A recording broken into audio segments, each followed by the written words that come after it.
கோயில்ல தான் படிச்சிருக்கிறேன். அப்புறம் அங்கங்க சில பேரை பார்த்தது. இவர் என்ன சொல்றாருன்னா 1000 சித்தர்கள் வாழ்ந்த ஜீவ சமாதியாக இருக்கிறார். 27 நட்சத்திரங்கள் இருக்கின்றன. அந்த 27 நட்சத்திரமும் எந்தெந்த நட்சத்திரத்துல யாராரு பிறந்து எப்படி ஜீவ சமாதி ஆனார்கள் ஃபுல் டீடைல்ஸ் நல்லா கொடுத்திருக்கிறார். வரலாறு எல்லாம் அறிவை தேடுகிறவர்களும் ஆன்மீகத்தை விரும்புகிறவர்களும் ஒரு உச்சநிலையை அடைய வேண்டும் என்று நினைப்பவர்களும் இந்த புத்தகத்தை படிச்சா ஒரு பெரிய ஞானக்கண் திறக்கும் என்பதை போல எனக்கு தோன்றுகிறது. அருளாளர்கள் 1000. ஆசிரியர் ஜீவ அமிர்தம் கோ திருமுருகன். நூல் உங்களுக்கு வேண்டுமா? அதற்கான அலைபேசி எண் 739 ஜிபே மூலம் செலுத்த 9176564723.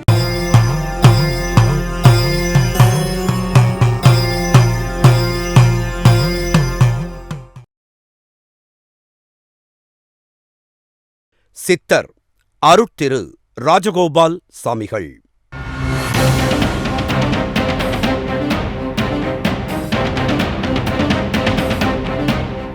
கரண்டியால் கண் பார்வை அருளிய அதிசய மகான்.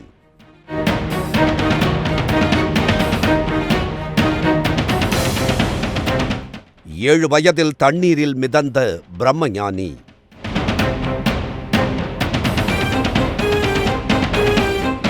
ராமநாதபுரத்தில் ஜீவசமாதியாகி வாசுதேவநல்லூரில் காட்சி தந்த ராஜகோபால சாமிகள். முன்னக்கூடி இப்போ நம்ம 27 ஆண்டுகளுக்கு முன்னாடி இருந்தீங்கன்னா இன்ன மாதிரி இந்த இடத்துல இருந்து இன்ன ஆள் வர்றாங்க அப்படிங்கிற தகவலையே ஐயா வந்து சொல்லிடுவாங்க. அந்த மாதிரி சொன்னவங்க நிறைய பேர் வந்து கேட்டிருக்காங்க.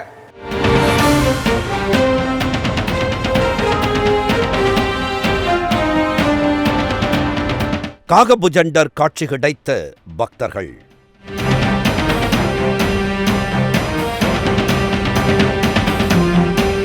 ஜீவசமாதிகள் என்பவை சித்தர்கள் மற்றும் மகான்கள் தங்களின் தியானம் மற்றும் தவ வலிமையால் இறப்பிற்கு முன்பே உயிரை உடலின் உச்சிக்கு கொண்டு சென்று பஞ்சபூதங்களில் ஒன்றாக உடலை கரைத்து ஆத்மாவை இறைநிலையுடன் ஒன்ற வைக்கும் புனிதமான இடங்களாகும். இப்படிப்பட்ட ஜீவசமாதிகள் அதீத நேர்மறை ஆற்றல், மன அமைதி, நோய் நீக்குதல் மற்றும் ஆன்மீக முன்னேற்றத்தை தரும் சக்தி வாய்ந்த இடங்களாக கருதப்படுகின்றன. இந்த கலியுகத்தில் மனிதனுக்கு ஏற்படுகின்ற அனைத்து துன்பங்களையும் நீக்கக்கூடிய வல்லமை ஜீவசமாதிகளுக்கு மட்டுமே உண்டு. எந்த மனிதன் ஜீவசமாதி வழிபாட்டினை தொடர்ந்து மேற்கொள்கின்றானோ அவனுக்கும் அவனுடைய குடும்பத்தாருக்கும் ஏற்படுகின்ற பிரச்சனைகள் யாவும் உடனே நீங்கும் என்பது அனுபவபூர்வமான உண்மையாகவே இருந்து வருவதாக சொல்லப்படுகிறது. இப்படிப்பட்ட சித்தர் பெருமான்களின் வரிசையில் ராமநாதபுரம் மகரிஷி சித்தர் அருட்திரு ராஜகோபால் சாமிகளைப் பற்றிதான் இப்போது நாம் காண இருக்கின்றோம்.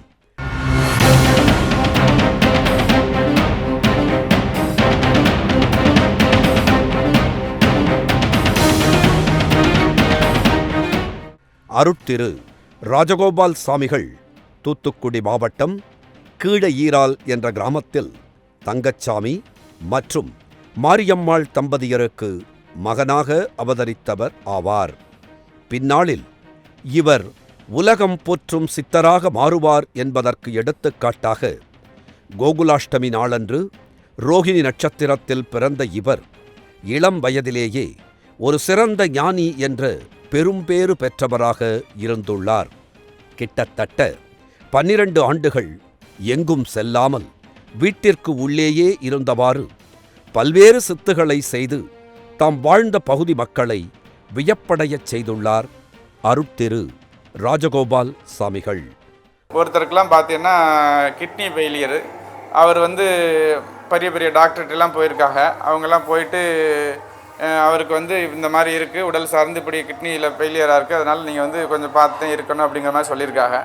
இவரோட ஐயாவோட அருள் இங்கே இருக்குது, வாக்கு சொல்கிறாங்க. இந்த மாதிரி கேட்டதை தெரிஞ்சுட்டு வந்து அந்த மெய்யன்பர் வந்து இங்கே வந்திருக்காரு. இவர் காலை வச்சு ஒரு மிதித்து அதை தடவிதான் விட்டுருக்காரு. அந்த உடல் சார்ந்து இந்த பிணியெல்லாம் நீங்கி அவர் இன்னும் நல்லா இருக்கார். அது அந்த மாதிரி நிறைய விஷயங்கள் நடந்திருக்கு. 1985ஆம் ஆண்டு ராமநாதபுரத்திலிருந்து அருட்திரு ராஜகோபால் சாமிகளிடம் ஆசீர்வாதம் பெறுவதற்காக வந்தவர்தான் அழகர் சாமி என்பவர். அந்த அழகர் சாமி மீது அளவற்ற அன்பு கொண்டும் மிகுந்த பற்றும் கொண்டிருந்த அருட்திரு ராஜகோபால் சாமிகள் அந்த நம்பிக்கைக்கு உரிய பக்தரோடு புறப்பட்டு ராமநாதபுரம் வந்து சேர்ந்துள்ளார். அந்த அழகர் சாமி என்ற பக்தரோடு ராமநாதபுரத்திற்கு வந்த அருட்திரு ராஜகோபால் சாமிகள் வேறு எங்கும் செல்லாமல் கிட்டத்தட்ட 14 ஆண்டுகள் ராமநாதபுரத்திலேயேதான் தங்கியிருந்தார் என்று கூறுகின்றனர்.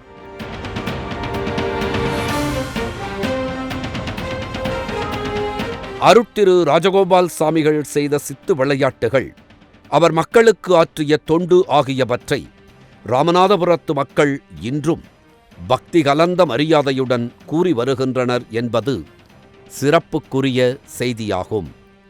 ஒரு சமயம் அருட்திரு ராஜகோபால் சாமிகளுக்கு தொடர்ந்து பணிவிடைகளை செய்து வரும் சாமிகளின் நம்பிக்கைக்குரிய பக்தர் ஒருவர் சாமிகளை காண வேண்டும் என்பதற்காக இரவில் வரும்பொழுது சாமிகள் இல்லாததால் பயணக் களைப்பில் அப்படியே குடிலுக்கு வெளியே தரையில் படுத்து உறங்கியுள்ளார்.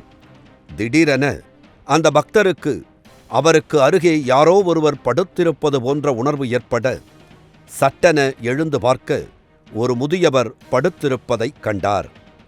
உடனே அவரை எழுப்பிய பக்தர் தாங்கள் யார் எனக் கேட்க, அவரோ தான் ஒரு சித்தர் என்றும் தனது பெயர் காகபுஜண்டர் என்றும் சொல்லிவிட்டு மறைந்துள்ளார்.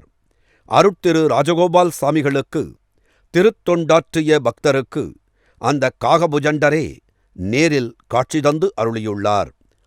எனக்கு நடந்த நிகழ்வை நான் சொல்கிறேன். நான் என்ன வந்து இது ஒரு 28 வருஷத்துக்கு முன்னாடி ஐயா வந்து இதே மூலையில், இந்த செவர் மூலையில் அங்கே உட்காந்துருக்காங்க. நான் அங்கேருந்து வர்றேன். அவர் செய்கிற செயலை பார்த்துட்டு நானே என்ன இப்படி செய்கிறாரு, எல்லோரும் இப்படி வழிபடுறாங்க அப்படிங்கிறத நானே ஒரு மனசில் நினச்சிட்டு போனேன். ஆனால் இப்போ நான் இந்த ஆலயத்துக்கு வந்து ஒரு 13 வருஷம் ஆச்சு. அந்த 13 வருஷத்துக்கு முன்னாடி இந்த ஆலயம் இங்கே இருக்குது, எப்படி இருக்குது என்னங்கிறது எனக்கு தெரியாது. ஆனால் நான் வந்து ஒரு 25 வருஷம் 27 வருஷத்துக்கு முன்னாடி இவரை வந்து நான் பார்த்துட்டு நான் போயிருக்கேன். அது யார், எனக்கு ஒரு குருமார்கள் வந்து கூட்டிகிட்டு வந்து காமிச்சாங்க. நான் அதை பார்த்துட்டு போனேன். போயிட்டு அதை வந்து பார்த்தீங்கன்னா அங்கேருந்து போய் பார்த்துட்டு இப்படி ஒரு மகான் இருக்கார் வைக்கிறாரு, அந்த மாதிரி அந்த காலகட்டத்தில் எனக்கு அது சரியாக தெரியாது. அப்படி இருக்கையில் ஒரு அலட்சியமாக நான் போயிட்டேன். அந்த அலட்சியமாக போனதுக்கு ஒரு ஐயாவோட ஒரு கருணையினால் அவருக்கு தொட்டு அபிஷேக அலங்கார தீப ஆராதனை பண்ணக்கூடிய அருளை வந்து வழங்கியிருக்காரு. அன்னைக்கு நான் போகும்போது அலட்சியமாக போனேன். இன்றைக்கி அதே ஒரு 27 வருஷத்துக்கு முன்னாடி பார்த்துட்டு நீ அப்படி போனாலும் அலட்சியமாக போனேன், நான் இன்றைக்கி வந்து உன்னை வந்து இங்கே வந்து நானே உன்னை வந்து இங்கே இருக்க வைக்கிறேன் அப்படிங்கிற மாதிரி ஐயா வந்து அருள் புரிஞ்சு நிறைய விஷயங்களை பண்ணியிருக்காங்க.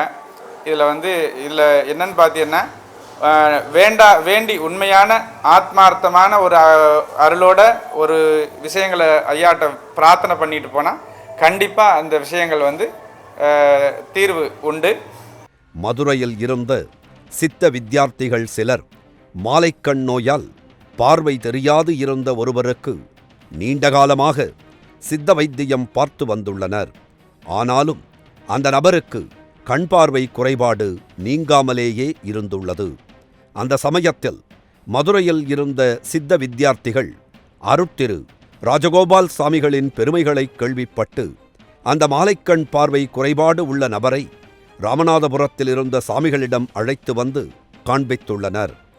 கண் பார்வை குறைபாடு உள்ள நபரை பார்த்த அருட்திரு ராஜகோபால் சாமிகள் ஒரு சிறிய ஸ்பூனை எடுத்து வரச் சொல்லி அந்த கண் பார்வை குறைபாடு உள்ள நபரின் கண்களுக்கு மேலேயும் கீழேயும் மிகவும் மெதுவாக தட்டினாராம். அப்படி தட்டிவிட்டதும் அந்த கண் பார்வை குறைபாடு உள்ள நபருக்கு பார்வை தெரிய ஆரம்பித்து விட்டதாம். அதாவது கண் நரம்புகளின் இடையே இருந்த அடைப்புகளை தட்டுதல் மூலமாக சரி செய்துள்ளார் சாமிகள். ஐயாவோட தோற்றம் பார்த்தீங்கன்னா எந்த உடல் சார்ந்து எந்த ஒரு அலங்கார சட்டையோ வேஷ்டியோ இந்த மாதிரிலாம் அணிய மாட்டார். ஐயா வந்து எப்படி இருப்பார்னு பார்த்தீங்கன்னா ஒவ்வொரு விஷயத்துலையும் ஐயா வந்து யார் எதை கொடுத்தாலும் வாங்கி சாப்பிட மாட்டார். இப்போ அதே மாதிரி பார்த்தீங்கன்னா ஐயா இப்போ நீங்கள் எல்லோரும் நீங்கள் வந்திருக்கீங்க. இப்போ இதே ஐயா வந்து முன்னக்கூடி இப்போ நம்ம 27 ஆண்டுகளுக்கு முன்னாடி இருந்தீங்கன்னா இன்ன மாதிரி இந்த இடத்துலேருந்து இன்ன ஆள் வர்றாங்க அப்படிங்கிற தகவலையே ஐயா வந்து சொல்லிடுவாங்க. அந்த மாதிரி சொன்னவங்க நிறைய பேர் வந்து கேட்டிருக்காங்க. அப்படி சொன்னவங்களும் வந்து இது வரையிலே வந்துக்கிட்டு இருக்காங்க. நாங்கள் அங்கே கிளம்பிட்டோம்னா இங்கே வந்து சொல்லிடுவார், ஐயா நாங்கள் கிளம்புறோம், அவன் இன்னார்ந்து கிளம்பி இங்கே வர்றான்டா என்னை பார்க்குறதுக்கு, எனக்கு சாப்பாடு ரெடி பண்ணணும் அப்படி. இந்த அழகு சாமின்னு சொல்லிட்டு ஒருத்தர் இருக்கார் இங்கே ஆலயத்தில், அவர் தான் ஐயாவை பராமரித்து அவர்கிட்ட இருந்தவர். அவரோட ஆலயம்தான் இது, அவர் ஏற்படுத்தின ஆலயம்தான் இது. அந்த ஆலயத்தில் அவர் வரும்போது என் மயனோ என்னை பார்க்குறதுக்கு என் பிள்ளையோ ஒருத்தர் வந்துக்கிட்டு இருக்காருப்பா, இந்நேரத்தில் இந்த ஊர்லேருந்து இந்த தெருவு இந்த திசையிலேருந்து இங்கே வந்துக்கிட்டு இருக்காங்க, அவங்களுக்கு தேவையான ஏற்பாடை பண்ணு அப்படிங்கிற மாதிரி ஐயா வந்து சொல்லுவாங்க. சொன்ன உடனே இவர் அதே மாதிரி சொல்லிக்கிட்டு இருக்காருங்கிறத பார்த்தா கடைசியில் அவங்களே வந்து அந்த திசையிலேருந்து அவங்களும் வந்து இங்கே ஐயாவோட அருளை வாங்குறதுக்கு வருவாங்க. அப்போல்லாம் சில விஷயங்கள் நல்ல விஷயங்கள் நடந்துக்கிட்டு இருக்கு. 1999ஆம் ஆண்டு அருட்திரு ராஜகோபால் சாமிகள் ஜீவசமாதி அடைந்த பிறகு சாமிகளின் ஜீவசமாதிக்கு மேல் எந்த விக்கிரகத்தை பிரதிஷ்டை செய்வது என்று ஆலோசித்துக் கொண்டிருந்தார்களாம். அந்த சமயத்தில் வாசுதேவநல்லூர் என்ற ஊரில் விவசாயி ஒருவர் தோட்டத்தில் ஒரு லிங்கம் இருந்துள்ளது.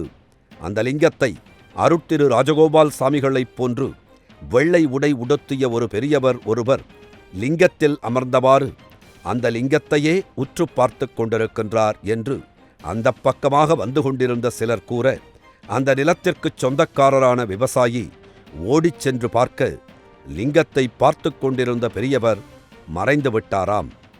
உடனே விவசாயிக்கு அசரீரி வாக்கு கிடைக்க வாசுதேவநல்லூரில் இருந்த அந்த லிங்கத்தை கொண்டு வந்து ராமநாதபுரத்தில் இருக்கும் அருட்திரு ராஜகோபால் சாமிகள் ஜீவசமாதியின் மீது பிரதிஷ்டை செய்துவிட்டார்களாம். குரு பூஜை விழாவில் ஐயா ராஜகோபால சாமி வந்து இங்கே இருப்பாங்க. இருந்து நிறைய விஷயங்களை சொல்லுவாங்க. குத்துக்கால் வச்சுக்கிட்டு உடம்புல எந்த துணியுமே போடாமல் குத்துக்கால் வச்சு தான் உட்காந்துருப்பாங்க. உட்காந்துருந்துட்டு வர்றவங்கெல்லாம் நிறையா அவரோட குரு பூஜைக்கு வரும்போதெல்லாம் அவ்வளோ ஒரு ஆன்மீக பக்தர்கள் நிறையா வருவாங்க. நிறைய வந்து சிறப்பான ஒரு விஷயங்களை பெற்றுட்டு போவாங்க. அந்த குரு பூஜை விழா நடக்கும்போது அவர் 33 வருஷம் ஆச்சுல. அதுக்கு பிறகு இவர் பார்த்தீங்கன்னா இவர் 27 வருஷம் ஆச்சு. இந்த 27 வருஷம் குரு பூஜை விழாவில் வந்து அவர் இருக்கையில் இவங்க வந்து நிறைய சித்து விளையாட்டுகளை பண்ணியிருக்காங்க. அந்த மாதிரி அதில் பலனடைஞ்சவங்க நிறைய இன்னும் வந்து ஒவ்வொரு மாதமும் வருஷமும் வந்து ஐயாவை வந்து வழிபட்டுட்டு வணங்கிட்டு போயிட்டுருக்காங்க. உலகோர் யாவரும் அறமான ஆன்மீக ஞானம் பெறுவதற்கும் நல்ல ஆன்ம வாழ்வை வாழ்வதற்கும் மரணமிலாப் பெருவாழ்வு வாழ்கின்ற சித்தர்கள் மகான்கள் சொன்ன முக்கிய குறிப்புகளுடன் 1008 மகான்களின் ஜீவசமாதிகளின் இருப்பிடங்கள், 300 மகான்களின் புகைப்படங்கள் அடங்கிய ஜீவ அமிர்தம், ஞான அமிர்தம் என்ற 2 அற்புத நூல்கள் மனிதகுலத்தை வழிநடத்தும் இன்பப் பேரூற்றாகவும் பேரமிர்தமாகவும் குருவாகவும் வந்துள்ளது. இந்த 2 நூல்களும் காலப்பொக்கிஷமாக இருக்கும். மேலும் மற்றுமொரு அரிய பொக்கிஷம் ஒன்று உள்ளது. ஆம், 1000 சித்தர்களை நேரில் உங்கள் இல்லத்தில் கொண்டு வந்து சேர்க்கும் ஓர் அற்புத நூல்தான் அருளாளர்கள் 1000. இந்த நூல் ஓர் ஆன்மீக புரட்சி நூல் என்கிறார் அருட்திரு பிரபாவதி அம்மையார். திருக்குறள் என்பது எந்த இனத்திற்கும் எந்த மொழிக்கும் எந்த சமுதாயத்தினருக்கும் உரியதல்ல, அது எல்லாருக்கும் பொது. அது போலத்தான் அருளாளர்கள் 1000 என்ற நூலும் இன்று நடக்கக்கூடிய எல்லா சமுதாய குளறுபடிகள், குழப்பங்கள், பிரச்சனைகள் எல்லாவற்றிற்கும் தீர்வாக இந்த நூல் அமையும். இந்த நூலில் 1000 சித்தர்கள் செய்த சித்துகள், ஜீவசமாதியில் நடக்கின்ற அற்புதங்கள், ஜீவசமாதி அடைந்த நட்சத்திரம், திதி என எல்லாம் அடங்கியிருக்கிறது. நீங்கள் வணங்க வேண்டிய மகான்களை, உங்களின் குடும்பத்தார் வணங்க வேண்டிய சித்தர்களை அவரவர் நட்சத்திரம் அறிந்து வழிபடலாம்.